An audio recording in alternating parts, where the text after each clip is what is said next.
Shalom, shalom, peuple de Dieu. Que Dieu vous bénisse abondamment. Vous qui êtes branchés en train de me suivre en direct, que Dieu vous bénisse abondamment. Je vous invite à prendre un moment dans la prière. Seigneur, nous bénissons ton nom pour ces moments. Nous les remettons entre tes saintes mains. Nous voulons être entièrement conduits par le Saint-Esprit. Nous détruisons tout ce qui n'est pas de toi au nom de Jésus. Amen. Bien-aimés dans le Seigneur, je voudrais parler de Dieu, partager avec vous un thème très intéressant qui s'intitule « Le pain des enfants ». Le pain des enfants.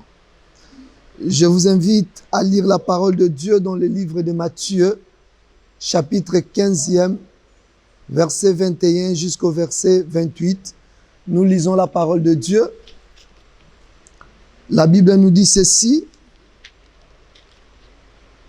Jésus étant parti de là, se retirant dans les territoires de Tyr et de Sidon, et voici une femme cananéenne qui venait de ces contrées, lui cria « Aie pitié de moi, Seigneur, fils de David. Ma fille est cruellement tourmentée par le démon. » Il ne lui répondit pas un mot, et ses disciples s'approchèrent et lui dirent avec instance « Renvoie-la, car elle crie derrière nous. » Il répondit « Je n'ai été envoyé qu'aux brebis perdues de la maison d'Israël. » Mais elle vint se prosterner devant lui, disant « Seigneur, secours-moi. » Il répondit « Il n'est pas bien de prendre le pain des enfants et de les jeter aux petits chiens. » Je voudrais reprendre la lecture au verset 26e, là où nous avons tiré le message que nous voulons partager avec vous. Le verset 26e nous dit ceci.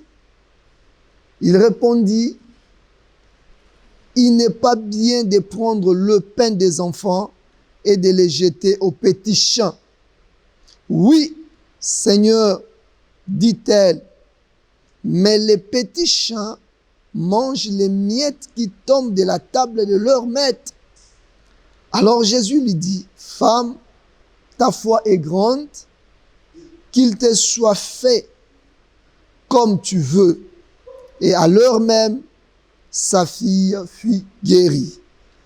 Alléluia. Nous acclamons pour la parole de Jésus. Bien-aimés, je voudrais vous rappeler les thèmes que nous allons développer tout de suite là. C'est le pain des enfants. Nous venons de lire dans le livre de Matthieu, chapitre 15e, les versets 21 jusqu'au verset 28e. Et dans ces textes, on nous montre qu'il s'agit d'une femme cananéenne qui est venue vers Jésus pour chercher la solution pour sa fille qui était cruellement tourmentée par un démon. Et Jésus, en lui répondant, a dit ceci, « Il n'est pas bon de prendre les pains des enfants et de les jeter aux champs. » Ce sont là les paroles de Jésus en répondant à cette femme. Et à partir de cette réponse de Jésus, nous tirons le thème que nous voulons partager avec vous, le pain des enfants. Bien-aimés dans le Seigneur, je voudrais que vous puissiez comprendre avec moi la démarche de cette femme et les réponses que Jésus a données à la demande de cette femme. Bien-aimés dans le Seigneur, Jésus dit ceci. Il n'est pas bien de prendre les pains réservés aux enfants, bien de prendre les pains des enfants et de les jeter aux petits chiens. Cette réponse, elle est révélatrice de quelque chose de très important. Ici, Jésus est en train de parler de la solution que cette femme était en train de chercher? Qu'est-ce que cherchait cette femme? Je venais de vous dire que cette femme avait une fille qui était tourmentée par les démons. Et cette femme venait vers Jésus pour que Jésus puisse chasser les démons qui tourmentaient sa fille. En réalité, cette femme cherchait la délivrance. Sa démarche consistait à chercher la délivrance de sa fille. Et cette délivrance que cherchait cette femme, Jésus l'appelle dans le verset 26e, au chapitre 15e du livre de l'évangile de Matthieu, il appelle cela le pain des enfants. Donc nous comprenons, la première chose que nous comprenons, que nous comprenions à travers la réponse de Jésus, c'est que Jésus appelle la délivrance que cherchait cette femme le pain des enfants. Donc retenez une chose, que la délivrance ici est appelée le pain des enfants. Le pain des enfants égale la délivrance. Alléluia. Et bien aimé dans le Seigneur, il y a une deuxième chose que nous devons comprendre, c'est que ce que cette femme-là cherchait, le pain des enfants qu'elle cherchait, elle était en train de chercher la délivrance de sa fille. Et nous comprenons que la délivrance, on doit aussi la chercher.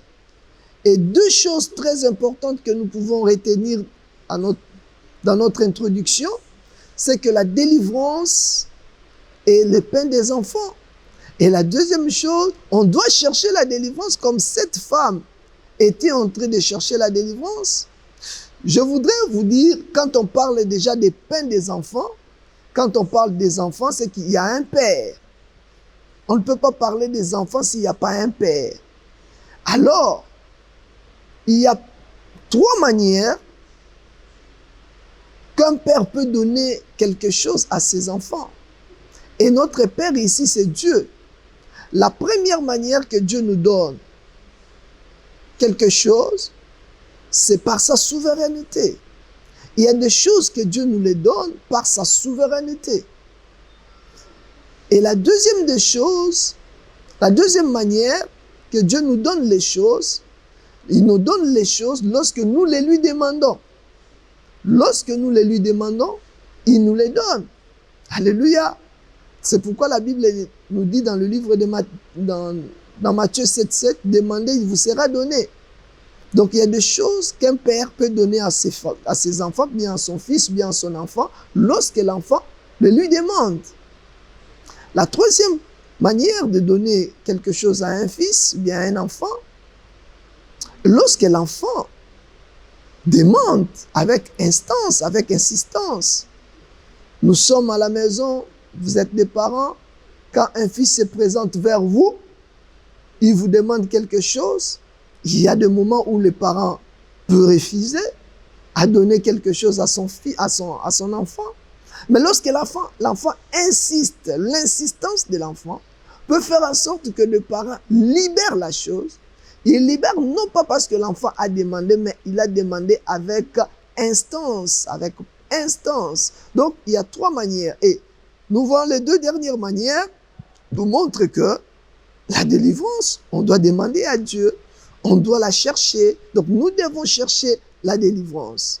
Voilà ce qui est très important. Nous devons comprendre ces deux choses. C'est que le pain des enfants, c'est la délivrance. Et la délivrance, nous devons la chercher. Et bien aimé, alors qu'est-ce que signifie la délivrance? Qu'est-ce que nous appelons la délivrance? Nous allons aujourd'hui vous présenter 5 manières de définir la délivrance. 5 manières de définir la délivrance.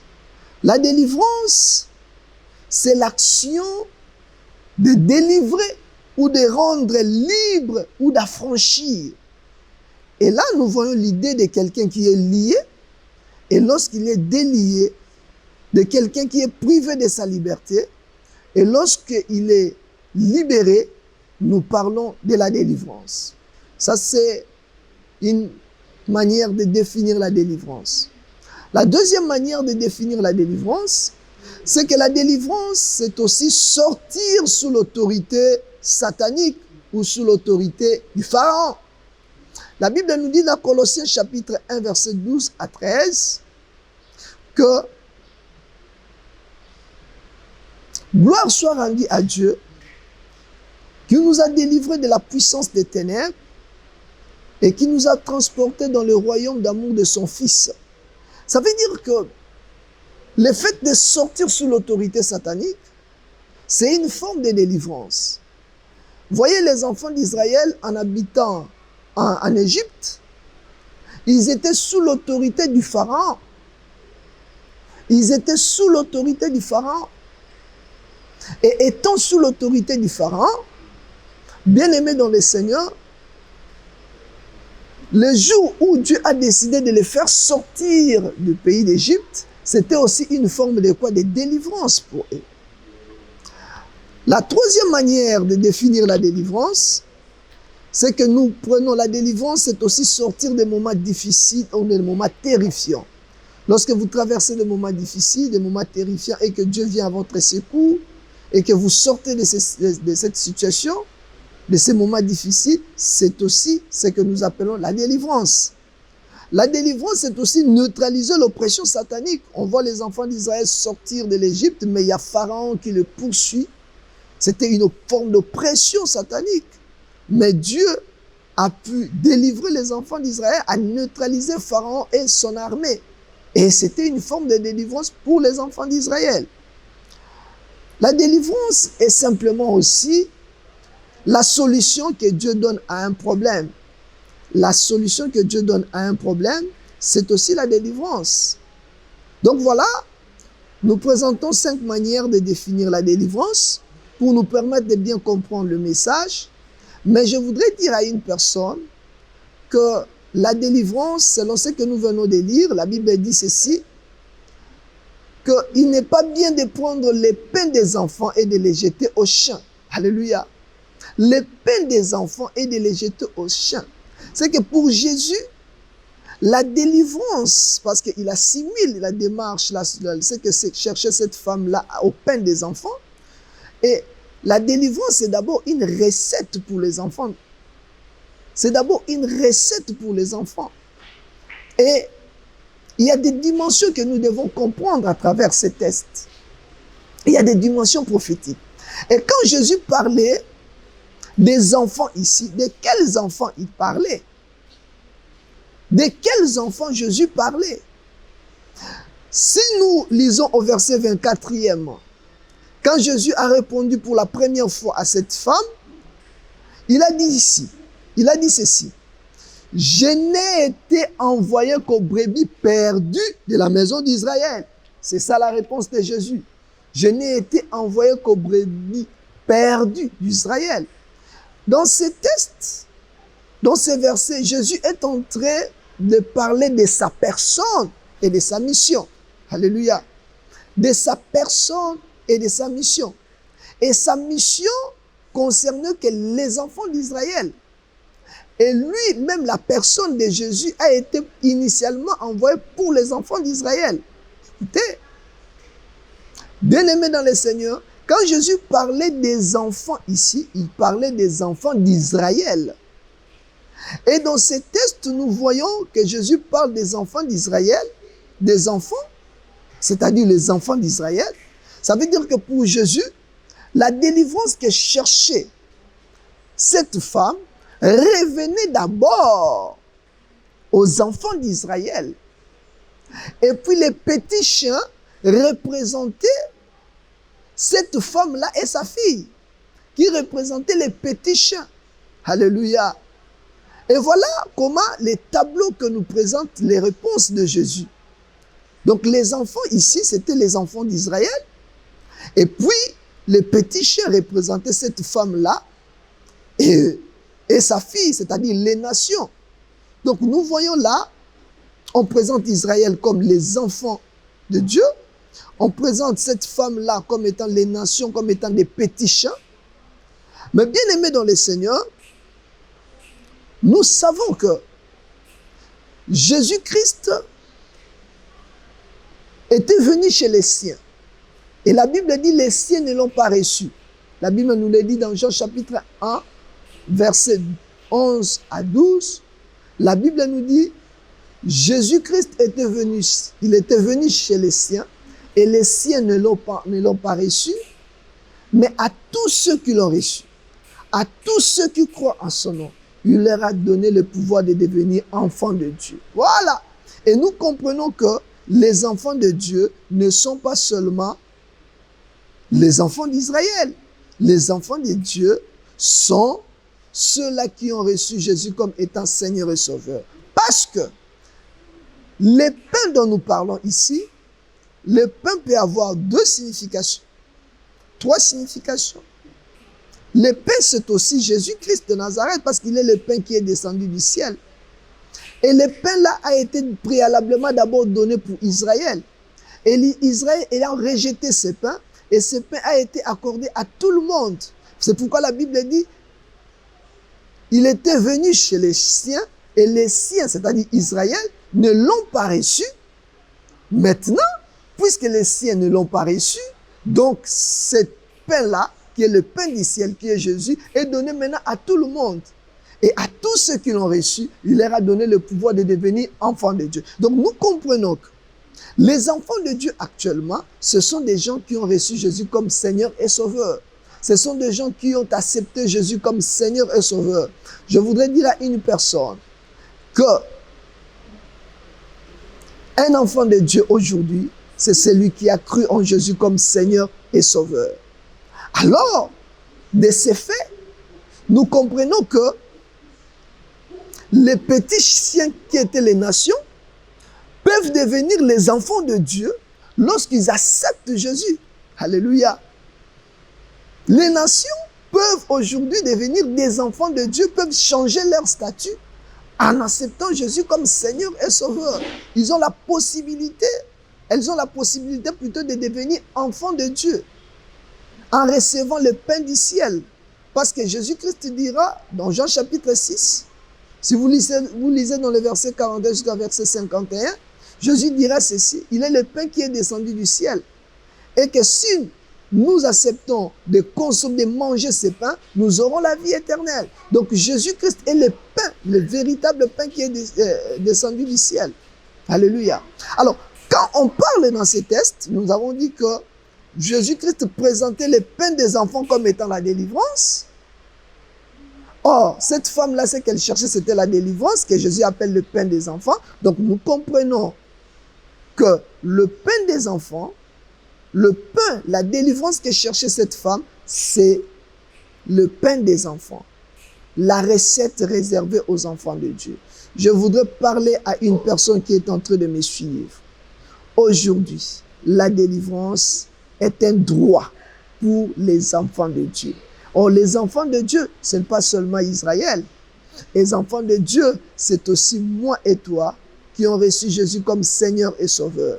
Si nous croyons en Jésus comme Seigneur et Sauveur, bien-aimés, nous avons la possibilité, nous avons le pouvoir de devenir enfants de Dieu. Il y a une chose très importante. Je disais que Jésus-Christ, en répondant à cette femme au verset 24e, il a parlé de sa personne. Il a parlé aussi de sa mission. La mission initiale de Jésus était pour les brebis perdues d'Israël. Mais en accordant la délivrance à la fille de cette femme, ça veut dire que Jésus nous disait indirectement, il lançait un message qu'il y a possibilité, il ouvrait une porte pour élargir sa mission. Et aujourd'hui, au moment actuel, je suis en train de vous parler, dans ces temps où nous avons, la mission de Jésus a été élargie. C'est que le salut n'est pas seulement accordé au peuple israélien, le salut est accordé à tout le monde. Ça veut dire que les petits chiens peuvent devenir aujourd'hui des enfants de Dieu. Alléluia. Et cette femme-là et sa fille représentent aujourd'hui les nations que nous sommes. Si nous croyons à Jésus, nous devenons l'Église, nous devenons les enfants de Dieu et nous formons l'Église de Dieu. Alléluia. Et la délivrance est une recette pour les enfants de Dieu. Est-ce qu'on peut acclamer pour la gloire de Jésus? Alors, bien aimé, je disais que le pain, c'est d'abord Jésus-Christ qui est le pain qui est descendu du ciel. Le pain, c'est aussi la parole de Dieu qui nous a été donnée. La Bible dit, l'homme ne vivra pas seulement de pain, mais de toute parole qui sort de la bouche de l'Éternel. Voilà. La parole de Dieu, c'est aussi un pain pour grandir notre foi. Oui, Dieu nous a donné sa parole pour pouvoir grandir notre foi. Oui, la parole est donnée aux enfants de Dieu pour la croissance spirituelle des enfants de Dieu. Oui, nous sommes venus, nous avons reçu Jésus comme Seigneur et Sauveur, mais nous devons croître, nous devons faire grandir notre foi. Et pour faire grandir notre foi, c'est à travers la parole de Dieu. À travers la parole de Dieu qui est un pain. Parce que quand la Bible dit, l'homme ne vivra pas seulement de pain, mais de toute parole qui sort de la bouche de l'Éternel, là on compare le pain physique que nous consommons avec le pain spirituel qui est la parole de Dieu. La parole de Dieu, c'est un pain spirituel pour faire grandir notre foi. Et puis, il y a aussi, le pain, c'est aussi la solution de Dieu à nos problèmes. Par exemple, quand la Bible dit dans Luc chapitre 11, verset 3, dans la prière de notre Père, donne-nous notre pain quotidien. Le pain quotidien représente la solution de Dieu par rapport à nos problèmes. Hein? Chaque jour, le pain quotidien, là c'est une dimension parce que l'homme ne vivra pas seulement des pains. Le premier pain, c'est le pain quotidien, c'est le pain matériel, c'est quelque chose de physique, mais le deuxième pain, qui est le pain spirituel, qui est la parole de Dieu. Voilà. Donc le pain, c'est d'abord Jésus-Christ qui est le pain descendu du ciel. Il a dit aux Juifs que vos parents ont mangé de la manne et ils sont morts dans le désert, mais c'est lui qui va consommer le pain que je suis, vivra éternellement. C'est pour grandir notre foi, parce que l'homme ne vivra pas seulement des pains physiques, mais aussi de la parole de Dieu qui est le pain spirituel qui fait grandir notre foi. Alléluia. Et troisième définition, que c'est la solution de Dieu qui est le pain quotidien. Bien-aimés dans le Seigneur, tout ça, ça a été réservé pour les enfants de Dieu. Alléluia. Est-ce que Dieu est en train de bénir quelqu'un à travers ces messages? Est-ce que nous pouvons acclamer pour la gloire de Jésus? On acclame fortement pour la gloire de Jésus. Bien-aimés, c'est pourquoi vous allez voir que le pain est vraiment réservé aux enfants de Dieu, parce que dans la nouvelle alliance, il a fait de nous un royaume de sacrificateurs. Ça veut dire que le royaume des sacrificateurs, nous sommes composés, les enfants de Dieu sont aujourd'hui tous des sacrificateurs. C'est pourquoi vous allez voir que dans l'ancien temps, la parole dans les tabernacles existait presque partout. Mais il n'y avait pas la parole sous forme de pain. Il y avait la parole dans les parvis extérieurs. Il y avait la parole dans le lieu saint. Il y avait aussi la parole dans les lieux très saints. Mais regardez, dans les parvis extérieurs, la parole n'existait pas sous forme de pain. Seulement la parole existait sous forme de pain dans les lieux saints, où nous avons le 12 pains de proposition qui est l'image de la parole pour grandir notre foi, et éclairé par quoi? Par les 7 chandeliers qui est l'image du Saint-Esprit qui doit éclairer la parole de Dieu pour que nous puissions comprendre. Donc ça veut dire que la parole éclairée par le Saint-Esprit va faire grandir notre foi dans le Seigneur. Nous qui sommes des sacrificateurs, nous entrons maintenant dans le lieu saint. Et maintenant dans le lieu très saint, nous avons la parole sous forme de la manne cachée. Et cette parole sous forme de la manne cachée, c'est une parole avec un message prophétique pour nous préparer au retour de Jésus. Alléluia. Et dans les parvis extérieurs, la parole a existé sous forme de l'eau, parce que le pain ne pouvait pas être exposé au soleil. Le pain devait être protégé, devait être éclairé non pas par la lumière du soleil, mais devait être éclairé par la lumière de quoi? La lumière des chandeliers. Alors, il y avait l'eau. Et l'eau, là, c'était la parole avec, dans le cuve de rein, on avait l'eau. Et au fond du cuve de rein, il y avait aussi le miroir qui est éclairée. C'est la parole qui nous montre notre nature pécheresse pour que nous puissions entrer à la repentance. Alors, cette parole-là nous a été donnée pour pouvoir nous transformer. Alléluia. Oh, est-ce qu'on peut acclamer pour la gloire de Jésus? Bien-aimés dans les Seigneurs, voilà, je vous disais que nous avons le pain des enfants. C'est d'abord une recette réservée aux enfants de Dieu. Et quand on parle de pain des enfants, je venais de dire qu'il y a une relation qui doit être créée, une relation de père au fils. Ça veut dire que nous considérons Dieu. Cette femme-là dit ceci. Les champs mangent même. Les champs, nous allons lire la parole de Dieu pour comprendre ce qui est dit. La Bible dit ceci dans le verset 27. Oui, Seigneur, dit-elle, mais les petits chiens mangent les miettes qui tombent de la table de leur maître. Alléluia. Les petits chiens mangent les miettes qui tombent de leur maître. Ça veut dire là, il établissait la relation entre un maître et le petit chien. Le maître, mais nous, ici on parle des pains des enfants. Il faut une relation de père aux enfants, entre un père et Dieu est notre père. Et pour que nous puissions qu'il soit notre père, il faut que nous puissions devenir ses enfants. C'est pourquoi la Bible nous dit dans Jean chapitre 1 verset 12, à tous ceux qui l'ont reçu, à tous ceux qui croient à son nom, il leur a donné le pouvoir de devenir enfants de Dieu. Étant devenus enfants de Dieu, nous avons maintenant une relation entre Dieu. La relation qui nous relie, c'est la relation d'un père et des enfants. Et entre un père et des enfants. Et cette relation-là, c'est une relation qui nous permet d'avoir droit à la délivrance. Donc la délivrance, c'est devenu maintenant un droit pour nous étant enfants de Dieu. Voilà, donc je voudrais vous dire que la délivrance, moi je les vois à trois grandes catégories. Il y a trois grandes catégories de la délivrance. Et je vais expliquer ça à travers l'histoire des enfants d'Israël parce que tout a commencé avec l'histoire des enfants d'Israël. La Bible nous dit que les enfants d'Israël étaient en Égypte. Un jour, Dieu a envoyé Moïse et Moïse est venu faire sortir les enfants d'Israël de l'Égypte. Étant sortis de l'Égypte, et ils sont allés dans les déserts et vers Canaan qui est la terre promise. Ceci est en train de nous permettre de dégager trois catégories de délivrance. La première forme de délivrance, catégorie de délivrance, que moi j'appelle ça, c'est la délivrance fondamentale. C'est-à-dire lorsque nous sortons de l'Égypte. Quand est-ce que nous sortons à l'Égypte? Lorsque nous recevons Jésus-Christ comme Seigneur et Sauveur. Lorsque nous croyons en Jésus comme étant le pain qui est descendu du ciel.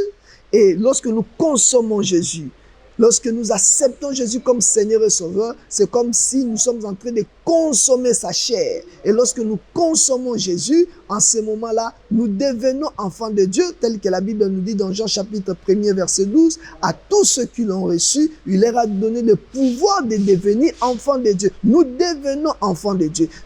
En devenant enfants de Dieu, c'est ce que la Bible nous dit, nous sommes sortis des ténèbres et nous sommes arrivés dans le royaume du Fils de son amour. Nous sommes sortis de la puissance des ténèbres qui est imagée ici par la puissance de Pharaon, qui est imagée ici par l'Égypte. Nous sommes sortis de l'Égypte. Quand nous croyons en Jésus, nous sortons de l'Égypte et nous sommes spirituellement amenés dans le royaume du Fils de son amour, dans le royaume spirituel de Jésus. Nous sommes là dans ce royaume-là, spirituellement. Et là, j'appelle ça la délivrance fondamentale qui est liée à la délivrance de notre âme et nous avons la vie éternelle. Maintenant, les enfants d'Israël qui sont sortis de l'Égypte doivent maintenant traverser le désert. Ils se préparaient pendant le désert, Dieu était en train de les préparer pour entrer dans la terre promise.